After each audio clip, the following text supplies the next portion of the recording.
नमस्कार, जय हिंद साथियों। मैं हीरालाल गर्ग स्वागत करता हूं फिर से एक बार आपके अपने परिवार भारत एजुकेशन में। उम्मीद करता हूं साथियों आप सभी सकुशल होंगे, हैप्पी होंगे और आप अपने लक्ष्य की तरफ समर्पित होंगे। दोस्तों, आपके जोश और जज्बे को दोगुना करने के लिए ये कुछ पंक्तियां आपके लिए कि मंजिल से आगे बढ़कर मंजिल की तलाश कर, मंजिल से आगे बढ़कर मंजिल की तलाश कर, मिल जाए तुझको अगर दरिया तो समुद्र की तलाश कर। हर शीशा टूट जाता है पत्थर की चोट से, हर शीशा टूट जाता है पत्थर की चोट से, पत्थर भी टूट जाए वो शीशा तलाश कर। दोस्तों, आज की इस वीडियो में हम हमारे भारतीय संविधान के 22 भाग और उन भाग में कौन कौन से अनुच्छेद है उनका सार संक्षिप्त में करने जा रहे हैं। तो प्लीज दोस्तों, इस वीडियो को लाइक करें, शेयर करें तथा कमेंट में बताएं कि वीडियो आपको कैसा लगा। साथ ही अगर आप इस चैनल पर पहली बार आए हैं तो प्लीज दोस्तों इस चैनल को भी सब्सक्राइब करें, जो नोटिफिकेशन का बटन है उसे ऑन करके रखें ताकि आपके पास एजुकेशन से संबंधित वीडियो सबसे पहले पहुंचे। तो चलिए दोस्तों इस वीडियो को शुरू करते हैं। दोस्तों, भारत का जो संविधान है वो दुनिया का सबसे बड़ा हस्तलिखित संविधान है। इसमें टोटल 395 के आसपास अनुच्छेद, 22 भाग और 12 अनुसूचियां हैं।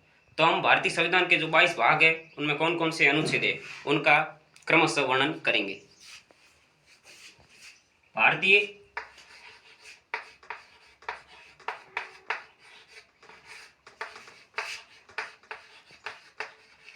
संविधान के भाग, ये आज की हेडिंग है, भारतीय संविधान के भाग। भाग पहला है संघ और उसका राज्य क्षेत्र, संघ और उसका राज्य क्षेत्र। इसमें जो अनुच्छेद है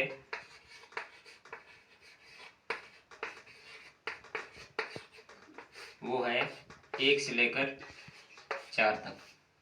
दोस्तों, संघ और उसका राज्य क्षेत्र ये भारतीय संविधान का पहला भाग है। तो इसमें मतलब भारत या इंडिया नाम से एक संघ होगा, उनमें कौन कौन से राज्य होंगे, राज्यों का प्रवेश कैसे होगा, राज्यों की मतलब नाम में कैसे प्रवेश, नाम में परिवर्तन कैसे होगा, सीमाओं में परिवर्तन कैसे होगा, ये सारा उल्लेख है वो भारतीय संविधान के भाग पहले में है। इसमें जो अनुच्छेद है वो है 1 से लेकर 4 तक। अब करके बाद भाग 2 हुई। भाग दूसरा है नागरिकता।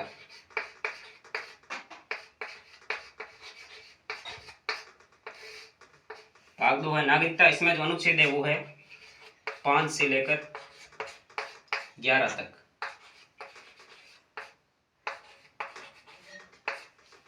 नागरिकता में मतलब ये उल्लेख है कि भारतीय जो नागरिक है उनकी नागरिकता का आधार के मतलब क्या होगा, जो यहाँ से विदेशों में प्रवास करने वाले लोग हैं उनको नागरिकता का अधिकार कैसे मिलेगा, या जो पाकिस्तान से भारत को गमन कर रहे हैं उन लोगों को नागरिकता कैसे मिलेगी।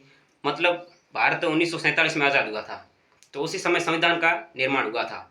तो उस समय ये प्रावधान किया गया था क्योंकि पाकिस्तान नाम से एक अलग स्वतंत्र राष्ट्र बना था, तो वहाँ से जो नागरिक है उनका अदला बदला होगा, वो मतलब ये नागरिकता का एक कानून बनाया गया। उसके तहत ये प्रावधान था कि लोगों को नागरिकता कैसे मिलेगी।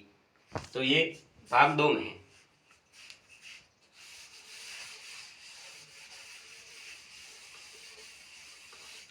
अब है भाग तीसरा। भाग तीसरा दोस्तों है मूल अधिकार। ये बहुत ही महत्वपूर्ण टॉपिक है। मौलिक अधिकार से संबंधित कई बार प्रश्न पूछे जाते हैं। इसमें जो अनुच्छेद है मौलिक अधिकार में वो है, मैं शॉर्ट ही लिखूंगा अनुच्छेद, आप समझ जाना ये अनुच्छेद लिखा हुआ है। इसमें जो अनुच्छेद है वो है 12 से लेकर 35 तक। 12 से लेकर 35 तक अनुच्छेद है। मौलिक अधिकार 6 मौलिक अधिकार है। समानता का अधिकार, स्वतंत्रता का अधिकार, शिक्षा और संस्कृति का अधिकार, धार्मिक स्वतंत्रता का अधिकार, शोषण के विरुद्ध अधिकार एवं संवैधानिक उपचारों का अधिकार। ये हमारे मौलिक अधिकार है। तो इन अधिकारों का जो मतलब उल्लेख है वो है भारतीय संविधान के भाग 3 में, अनुच्छेद 12 से लेकर 35 तक। अब भाग 4। भाग 4 है दोस्तों नीति निर्देशक तत्व। नीति निर्देशक तत्व। नीति निर्देशक तत्व क्या है दोस्तों? भारतीय संविधान में उल्लेखित वे नीतियां जो सरकार का मार्गदर्शन करने का काम करती है उन्हें हम नीति निर्देशक तत्व कहते हैं। जो नीति निर्देशक तत्व है वो मतलब आयरलैंड के संविधान से प्रेरित है, वहां से भारतीय संविधान में ली गई है। तो मतलब कई बार एग्जाम में सवाल आता है कि नीति निर्देशक तत्व आखिर होते क्या है। तो मतलब वे नीतियां जो सरकार का मार्गदर्शन, सरकार को गाइड करने का काम करती है, वे नीति निर्देशक तत्व कहलाते हैं। इसमें जो अनुच्छेद है वो है 36 से लेकर 51 तक। ठीक है, 36 से लेकर 51 तक। भाग 4 हमने पढ़ लिया। अब ये भी मिटा देते, इसकी कोई जरूरत नहीं है उसे। अब आता है भाग 4 का एक और भाग है 4 क, मौलिक कर्तव्य।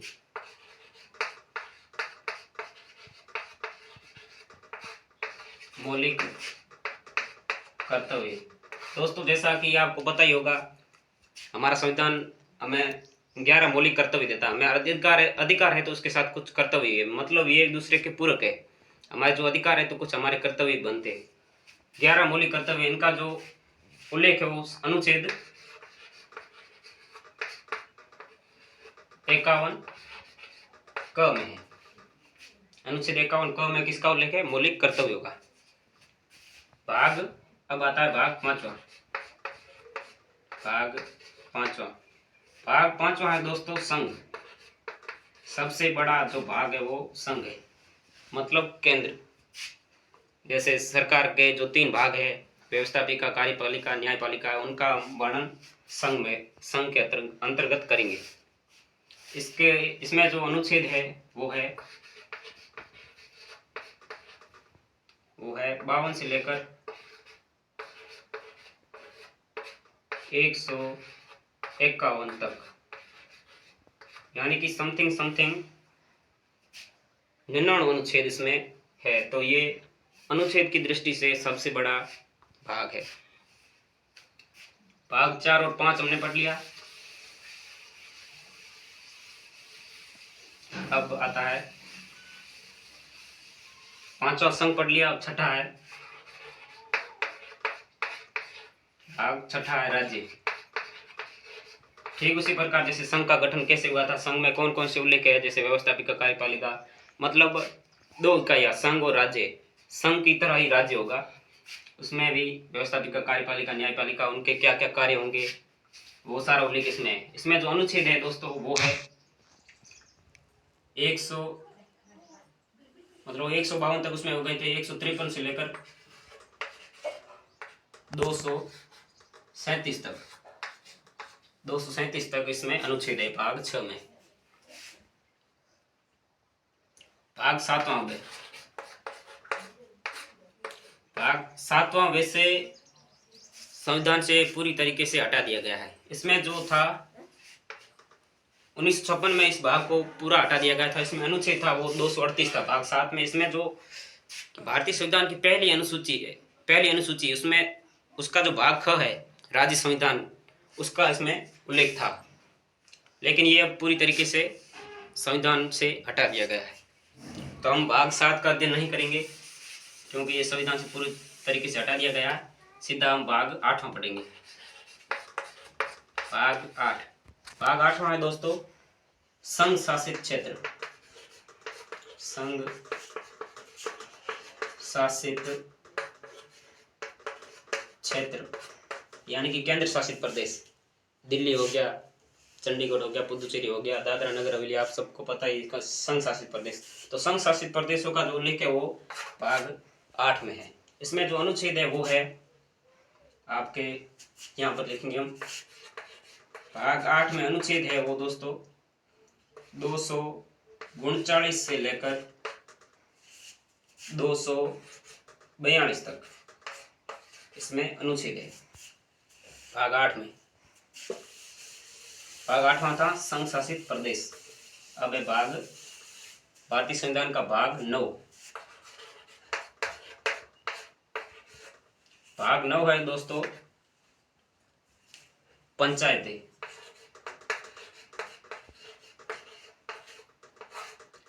भाग 9 है पंचायतें और अनुच्छेद है इसमें 243 पूरा। भाग 9 के 2 और भाग है, 9 क 9 ख। क में आएगा आपके नगर पालिका,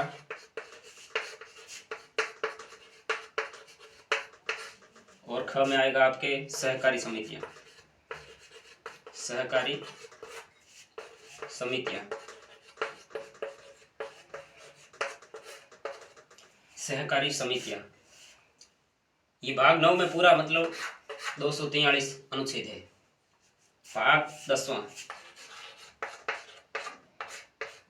भाग 10वां है दोस्तों टीएसपी और नॉन टीएसपी एरिया, मतलब अनुसूचित जाति और जनजातीय क्षेत्र। टीएसपी और नॉन टीएसपी क्षेत्र।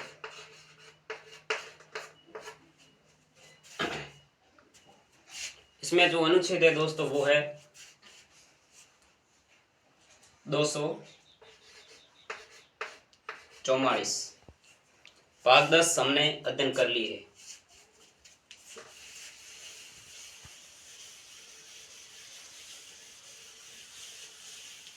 भाग 10वां था दोस्तों अनुसूचित जनजाति और जनजातीय। अब है भाग 11वां।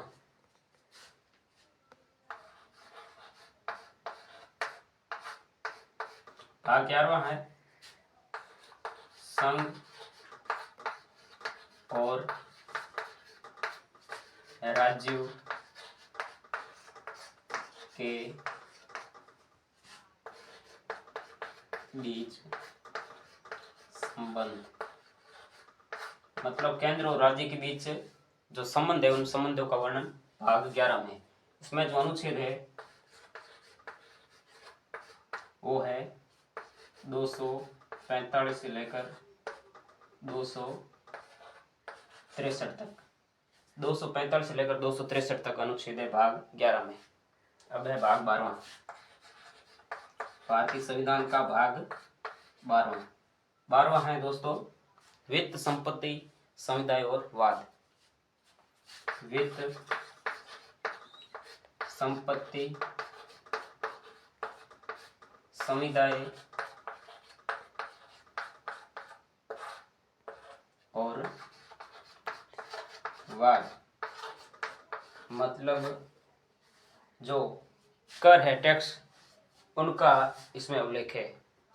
किन किन क्षेत्रों पर टैक्स लगाने का अधिकार केंद्र का होगा, किन पर राज्य का होगा। जो कर से संबंधित उल्लेख है वो वित्त, संपत्ति, समुदाय, वाद भाग 12 में है। इसमें जो अनुच्छेद है वो है 264 से लेकर 300 क तक। 364 से 300 क तक भाग 12। भाग 12 तक हमने अध्ययन कर लिया था। अब है भाग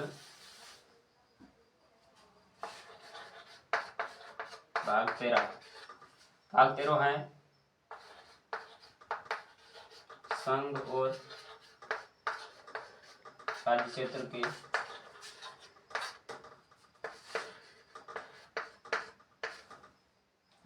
के भीतर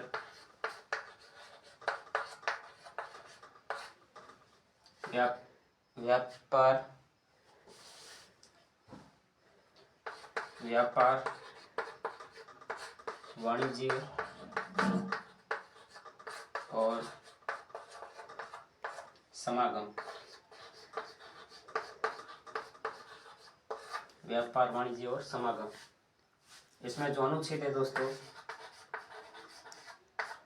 वो है 301 से लेकर 307 तक। 301 से लेकर 307 तक अनुच्छेद। भाग 13 संघ और राज्य क्षेत्र के भीतर व्यापार, वाणिज्य और समागम।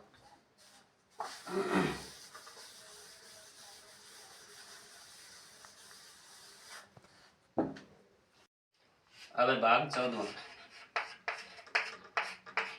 भाग 14 है दोस्तों, संघ और राज्य के, संघ और राज्य के अधीन सेवा, संघ और राज्य के अधीन सेवाएं। इसमें दो अध्याय है, एक है सेवाएं और दूसरा है लोक सेवा आयोग। मतलब जो यूपीएससी है और जो राज्यों के लोक सेवा आयोग है उनका उल्लेख भाग 14 में है। इसमें जो अनुच्छेद है दोस्तों वो है 308 से लेकर 323 तक, 308 से लेकर 323 तक। भाग 14 का एक और भाग है 14 क, 14 क अधिकरण। मतलब जो प्रशासनिक सेवाएं लोक सेवा आयोग इनका अधिकरण, क 14 का अधिकरण। इसमें जो अनुच्छेद है दोस्तों वो है अनुच्छेद 323 क और 323 ख। भाग 14 तक कंप्लीट हो गए दोस्तों। अब है भाग 15, बहुत ही मोस्ट है दोस्तों। भाग 15 निर्वाचन। भाग 15 है निर्वाचन, मतलब इलेक्शन। जो दोस्तों हमारे देश में जो वोट होते हैं, मतलब लोक सेवा आयोग के, राज्यसभा के, विधानसभा के और विधान परिषदों के, मतलब जो भी सदन है उनके वोट होते हैं और जो निर्वाचित होते हैं जितने भी मेंबर्स, और मुख्यतः एक जो चुनाव आयोग होता है उनका उल्लेख निर्वाचन में है, भाग 15 में। इसमें जो अनुच्छेद है दोस्तों वो है 324 से लेकर 329 क तक दोस्तों। ये भाग 15। भाग 16 दोस्तों, भाग 16 है आरक्षण। विशेष वर्गों के लिए विशेष उपबंध। जो भी आरक्षण प्रदान है कुछ विशिष्ट वर्गों के लिए, आरक्षण का उल्लेख भाग 16 में है। संक्षिप्त रूप से लिखेंगे हम आरक्षण। आरक्षण, इसमें जो दोस्तों अनुच्छेद है भाग 16 आरक्षण, इसमें जो अनुच्छेद है दोस्तों वो है 330 से लेकर 342 तक, 342 तक।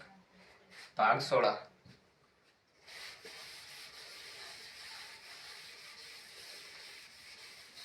भाग 16 हो गए। भाग 17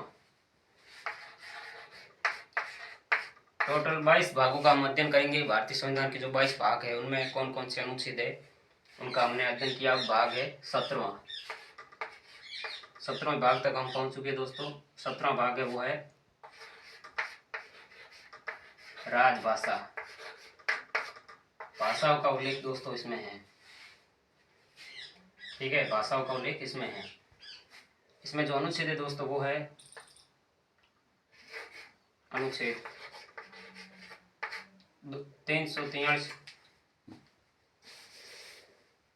343 से लेकर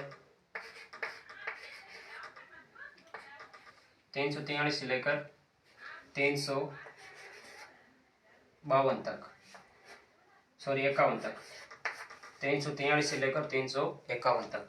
भाग 17वां। अब है भाग 18वां। भाग 18वां दोस्तों है आपातकाल। राष्ट्रपति के द्वारा जो देश में इमरजेंसी की घोषणा होती है, राज्य में जो राष्ट्रपति शासन लगता है और जो वित्तीय आपातकाल लगता है, ये सारे आपातकाल भाग 18 में है। आपातकाल भाग 18 में है दोस्तों आपातकाल। इसमें जो अनुच्छेद है वो है 352 से लेकर 360 तक, 352 से लेकर 360 तक इसका है आपातकाल का उल्लेख है दोस्तों।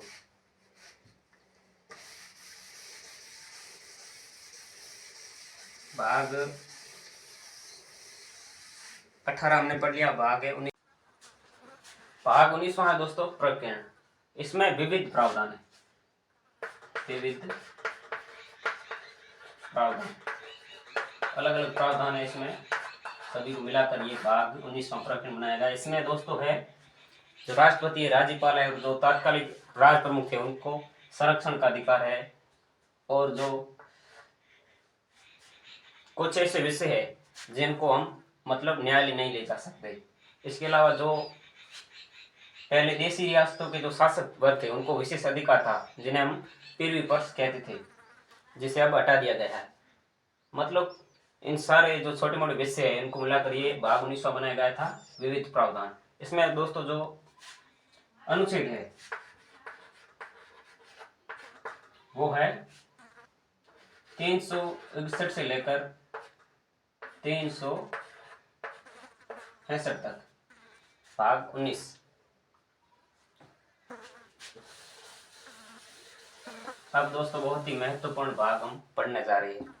ये बहुत ही छोटा और संक्षिप्त है। भाग 20 संविधान संशोधन। संविधान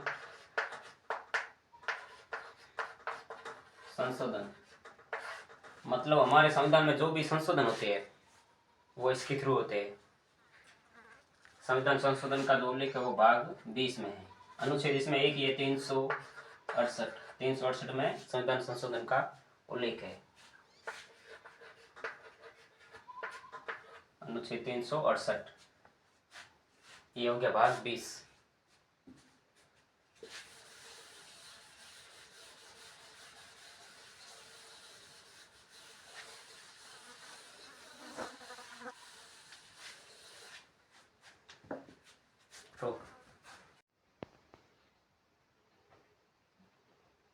दोस्तों भाग 21वां है अस्थायी परिवर्ती और विशेष उपबंध। इसमें जो अनुच्छेद है वो है 369 से लेकर 392 तक। दोस्तों इस भाग में क्या है, मतलब जो भी राज्य है कुछ राज्यों के लिए विशेष उपबंध की व्यवस्था की गई थी। कुछ ऐसे राज्यों के लिए, जैसे मैं एग्जाम्पल के लिए आपको बताऊं कि जम्मू कश्मीर जो है उसके लिए विशेष उपबंध की व्यवस्था थी अनुच्छेद 370 में, जिसे अब संविधान से हटा दिया गया है। तो उनका उल्लेख जो है वो भाग 21 में है। राज्यों के लिए विशेष उपबंध मतलब आरक्षण, वो है अनुच्छेद 369 से लेकर 392 तक। ये भाग 21वां हो गया। अब लास्ट है दोस्तों भाग 22। लास्ट है संक्षिप्त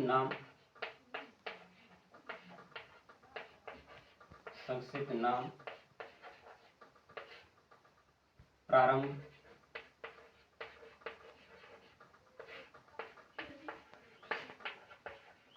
हिंदी में प्राधिकृत पाठ और निरसन। संक्षिप्त नाम प्रारंभ, हिंदी में प्राधिकृत पाठ और निरसन, भाग 22 में। इसमें दोस्तों जो अनुच्छेद है वो है 393 से लेकर लास्ट 395 तक। संविधान में कुल 395 अनुच्छेद है, 395 तक हमने पढ़ लिए और 22 भाग है वो कंप्लीट हो गए।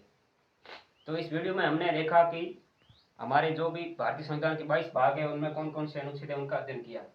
अगले वीडियो में हम दोस्तों सभी अनुच्छेद का विस्तृत रूप से वर्णन करेंगे। तो दोस्तों अगर आपको ये वीडियो थोड़ा भी हेल्पफुल लगा है तो प्लीज़ इस वीडियो को लाइक करें और अपने दोस्तों के साथ शेयर करना ना भूलें, और इस चैनल को भी सब्सक्राइब करें, क्योंकि इस भारत एजुकेशन में मैं एजुकेशन से संबंधित तमाम वीडियो, जैसे मोटिवेशनल स्पीच है, क्योटाज हो गया, कुछ मोटिवेशनल स्टोरीज है, ऐसे बहुत से वीडियो लाता रहता हूँ। तो मिलते हैं दोस्तों अगले वीडियो में, तब तक के लिए जय हिंद, नमस्कार।